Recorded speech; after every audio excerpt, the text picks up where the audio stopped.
Så begynder vi på skydedøren, og jeg viser jer to forskellige, en indvendig montering på den her side, og så vender jeg den lige om og laver en udvendig montering.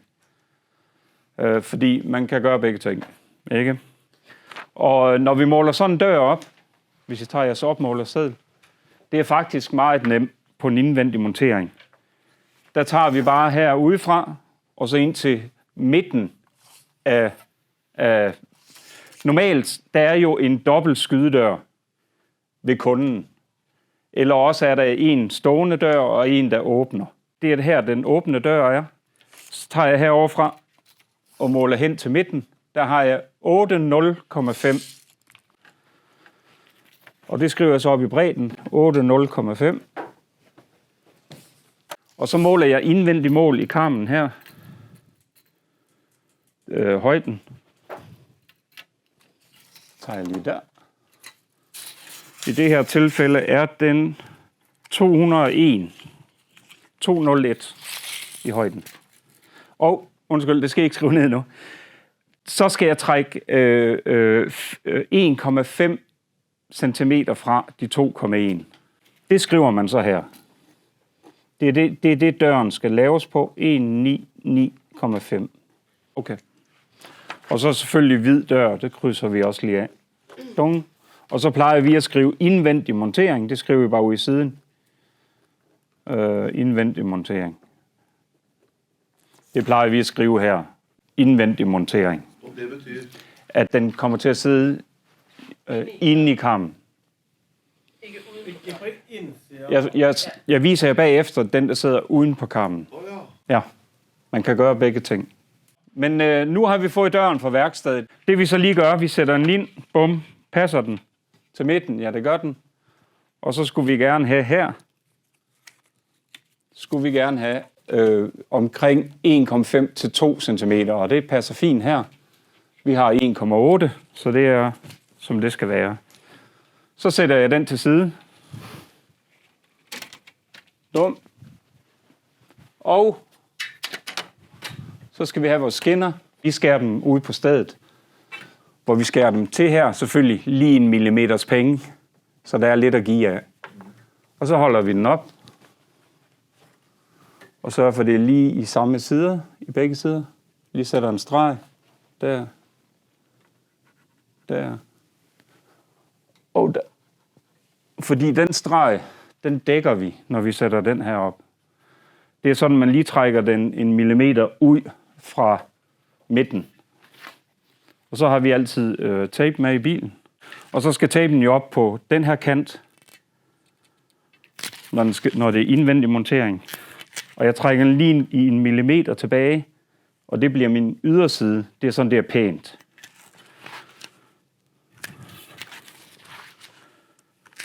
Og så skærer man lige indersiden af tapen af her, fordi den er bredere end skinnen, så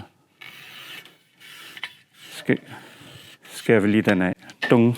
Sådan. Sådan. Og så er det, vi sætter den op, hvor vi lige trækker den uden for den streg, der sidder her, og dækker stregen.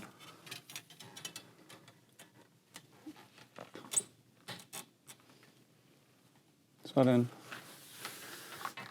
Og få den klemt op. Og så ved vi, så er der lige 1 millimeter her mellem indersiden af skinnen og midterposten. Bunden, det er den, der kommer til at sidde her. Der igen skærer man lige, så den er lidt løs, så der er lidt at give af. Og så skærer vi sådan en lille bitte hak i den. Igen tape. Vi trækker den lige 1 millimeter tilbage fra forkanten. Igen bare lige for, at det skal blive pænt, når vi er færdige.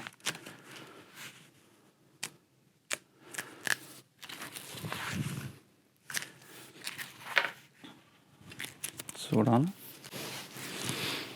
Og så lige trimmer det af.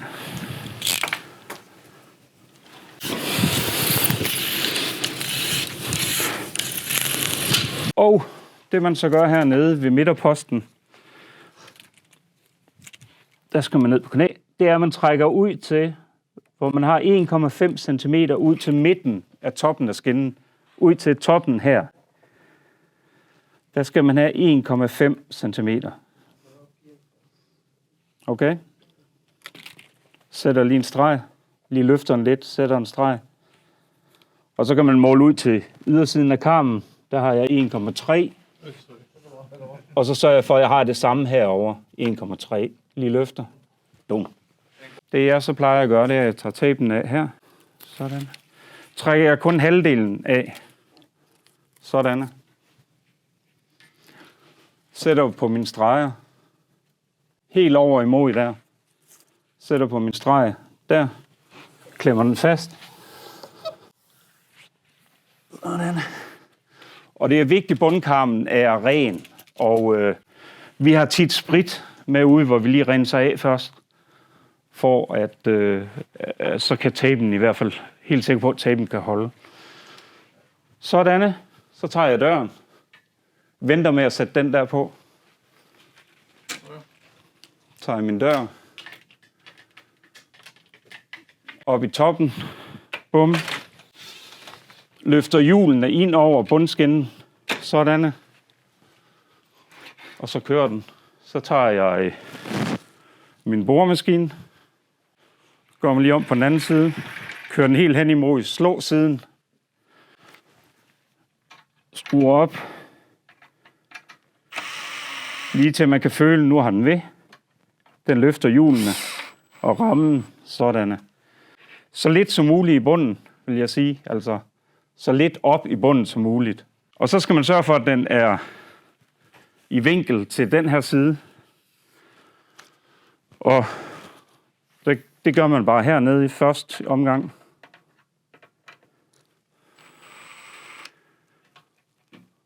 Sådan. Og der er meget tit, at karmen her ikke er lige. Så det man sørger for, det er bare, at den nede i bunden og i toppen, jamen så ved man, at den er i vinkel. Og så strammer man op her, ikke for meget. Igen til man lige kan mærke, at den er fat.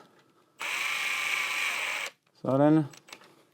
Og så kan man mærke, om man synes, den kører let eller for stram. Jeg synes, det her det er fint. Så tager man en side, og der kan man jo måle dernede fra. Den kommer til at stå lige oven på bundskinnen, og så op til der. Så I kan se, at den passer, som den skal der, ikke? Tape.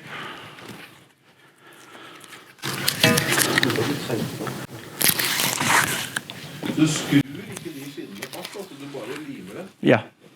Her der tager jeg lige og sætter den ind først. Så at jeg ved, den passer op i toppen. Sådan. Så tager jeg lige min skruetrækker der. Lige sørger for, at den ikke klemmer fast. Eller klister fast. Ser den er nogenlunde lige hele vejen ned. Sådan. Så døren hen. Og så bruger jeg simpelthen døren til at lige at klappe den fast med, så ved jeg, at det passer med døren. Sådan. Så ved jeg, at den passer der. Ikke? Så går jeg herned. Og nu har jeg så mulighed for at justere den her lidt frem og tilbage. Stadigvæk. Hvis jeg synes, at den mangler lidt indad eller et eller andet, jamen så kan jeg bare gøre det. Sæt en streg. Upsi. Og så kan jeg løfte tapen af. Det kan godt være lidt bøvlet, men vi synes, det er den bedste måde at gøre det på.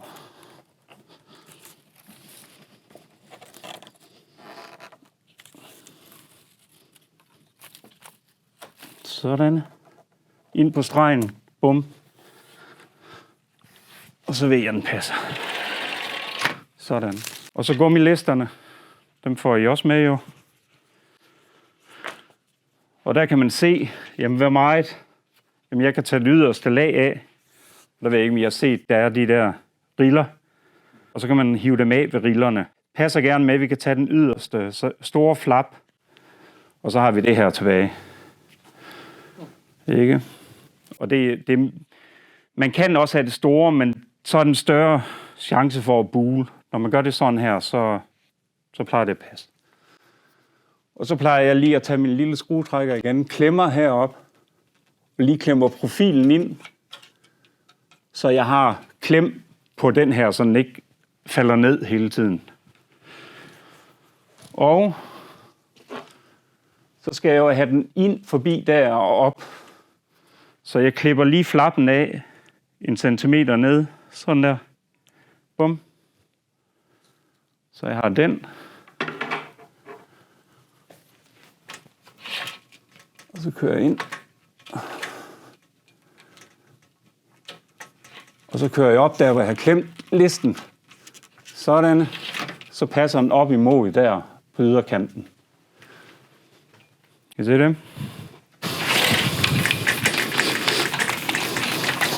Og så ellers er det bare at presse den ind hele vejen ned.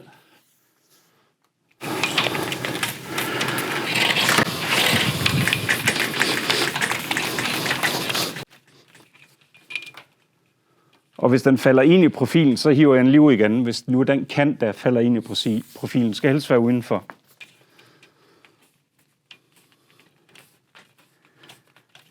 Der. Og så sørger for, at man ikke trækker den ned, at man får den skubbet opad hele tiden lidt. Og det her, det er meget vigtigt, at man får den her, fordi det er jo den, der lukker tæt, når døren er lukket.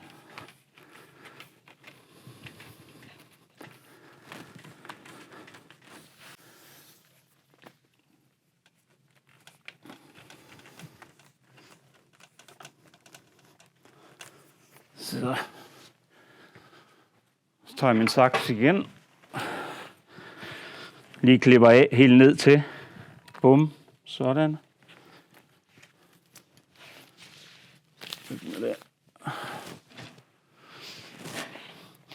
Og så den tykke del af den klipper jeg af ned til kanten her.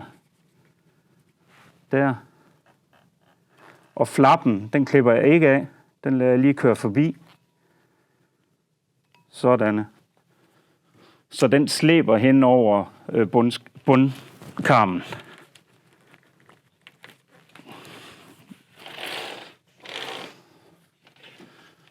Sådan. Og så er der lukket tæt. Håndtag. Og det er selvskærende skruer, de her små. Bitte små fandner. Og der er højre og venstre, eller indvendigt og udvendigt. Og jamen det kan man ikke tage fejl af, de kan kun sidde et sted. Vi plejer gerne at sætte den efter højden på den eksisterende håndtag. Så når den er nede, så plejer vi at sætte den i samme højde. Fordi så passer det gerne med, hvad folk siger. Så det er bare at holde på. Skulle den gerne tage ved. Sådan. Så modsat.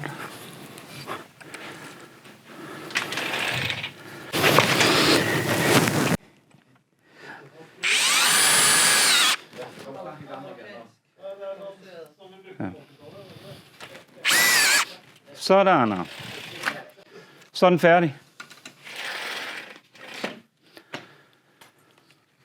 Det vi tit siger til folk, det er, når solen er på, så ser folk ikke nettet, og så går de lige igennem og ødelægger døren.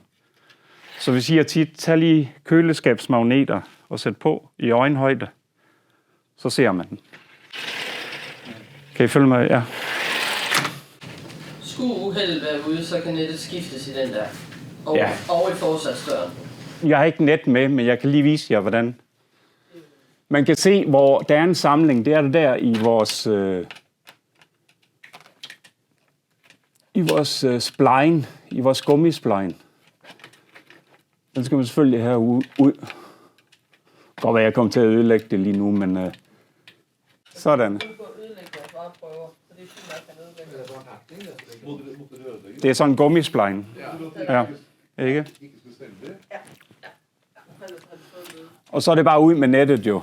Og så har man nyt net lidt bredere. Og det lægger man så op. Sådan der. Okay. Sådan. Og så har vi et håndtag med et hjul på. Ligesom en lille kagerulle sådan. der passer ind i det her. Og det kan I købe fra os af, jo. Ikke? Men altså, hvis man ikke har, så kan man også bruge for eksempel det her, og så klemme den ind. Men det tager bare lang tid hele vejen op, ikke? Sådan der. Men hjulet, der kører man bare lige op. Vi skifter tit net på døre, og mange gange har dørene siddet i 10, 15, 20 år. Og så skifter vi nettet, og så er det som en ny dør. Dem her, og fortsat dørene, ikke? Og tit, der kan vi genbruge gummisplejnen år efter år efter år. Og hver gang, der strækker man bare lidt, og så skærer man bare lige af. Bum. Sådan good to go. Okay. Så vender jeg lige den her om, så begynder vi på den udvendige. Der sætter vi simpelthen uden på karmen, i stedet for inde i karmen, som vi har gjort her, uden på karmen. Og igen, det er noget, man skal vurdere på pladsen. Hvordan er den eksisterende dør, og hvor passer det, og så videre. Der er tit, vi monterer helt udvendigt på et hus, og bundskinnen, den skruer vi så ned i terrassebrædder. Det kan man også gøre. Igen bruge de små rustfri skruer, og så skruer vi den bare ned. Der er samtidig, vi er nødt til at skrue ned i beton. Det gør vi tit. Hvor vi simpelthen sætter ravplugs ned, og så skruer den fast i beton, bundskinnen. Men her igen, vi måler. Hvis der er masser af plads herude, så måler vi lige, så den kører 15 mm forbi. Det er jo fordi, den skal køre ind i den sideliste. Og så til midten. Så midten over til plus 1,5 cm. Og så har i bredden, højden, der kører vi herop til plus 5 mm. Så op til indvendig karm plus 5 mm, så har vi højden af vores dør. Og igen, jeg vil montere den herover nu, modsat den der, og holder den lige på, se om det passer. Passer fint. Så er jeg okay. Der. Herover har jeg slåsiden, så jeg går lige op og ser, okay. Det skal passe med 2 cm, med sådan en, den er 2 cm. Sætter jeg lige en streg, så ved jeg, det er det her, jeg skal køre hen til med topskinnen. Og det skulle gerne passe. Ja. Og her har jeg sat tapen på siden af den. Ikke ovenpå som indvendig, men på siden, når det er udvendig montering. Bum. Og så kører jeg hen til de der 2 cm. Og jeg har målt, at min dør der, den kører lige op over min runding på karmen. Så sætter jeg den bare efter det. Selvfølgelig er det vigtigt, at den her kommer til at se meget lige i forhold til, hvad end det er nede på gulvet. Ikke? Den skal jo passe efter døren. Det er det, der er mest vigtigt. Sætter jeg døren helt ned, trykker hjulene ned, og så sætter jeg lige en streg oven på døren. Der og der. Og herover trykker den ned og sætter en streg. Ding. Og så ved jeg, at den her skal jeg lige trække 5 mm, ikke mere, nedenunder den streg, jeg har sat. Så ved jeg, at det passer med døren og gulvet. Og igen, der gør jeg nøjagtigt det samme, som jeg gjorde før. 1,5 cm ud fra karmen. Det er altid det, man skal have. Altså det er sådan. Sætter en streg. Og gør det samme herovre.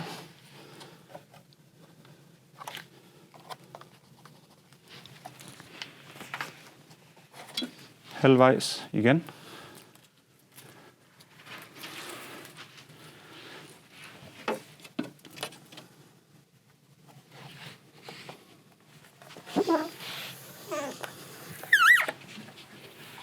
Her kan jeg godt sætte den her på med det samme, fordi her skal man ikke sætte den efter, hvordan døren er. Her bliver døren simpelthen nødt til at passe med den kant her. Så jeg sætter skinnen her med det samme efter den kant.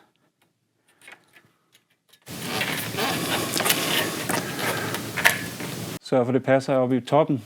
Jeg ved, det passer efter min runding på karmen. Og så sætter jeg den bare ind.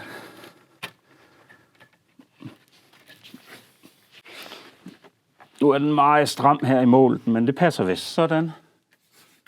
Ja.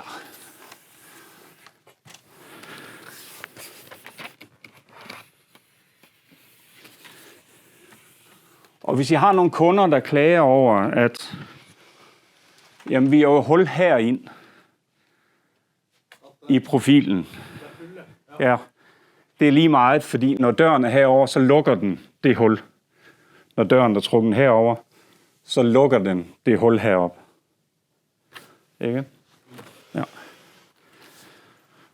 Så er jeg klar til at sætte døren på.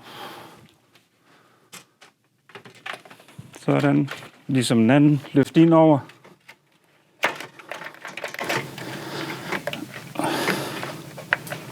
Bum. Justere.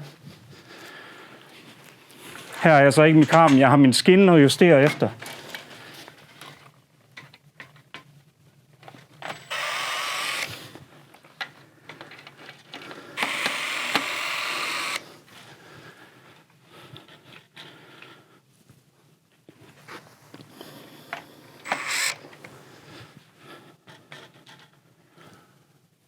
Sådan cirka her. Stram op.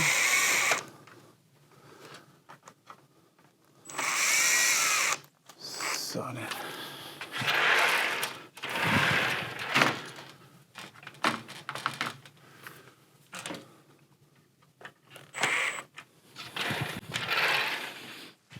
Og så igen her. Vi ser, om det passer. Det gør det. Trækker den ud, hvor jeg vil have den. Streg. Og så kan jeg tage resten af tapen af.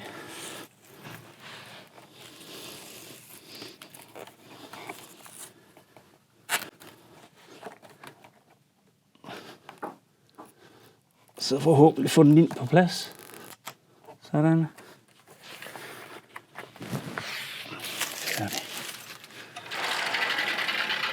Sådan.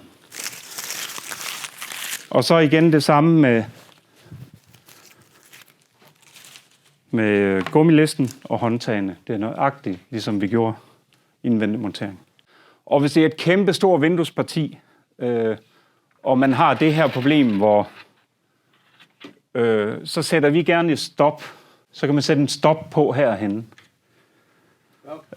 Der har vi faktisk sådan nogle... Ja, så døren ikke kører videre ud. Der har vi sådan nogle små nogen her, som vi bruger til vores andre rammer. Det vil I se senere. Og som en rustfri skrue. Og så sætter vi den her, altså udvendt, hvis karmen kører videre ind, så sætter vi den lige der. Så har vi et stop til døren. Og det er meget diskret, så vi gør det.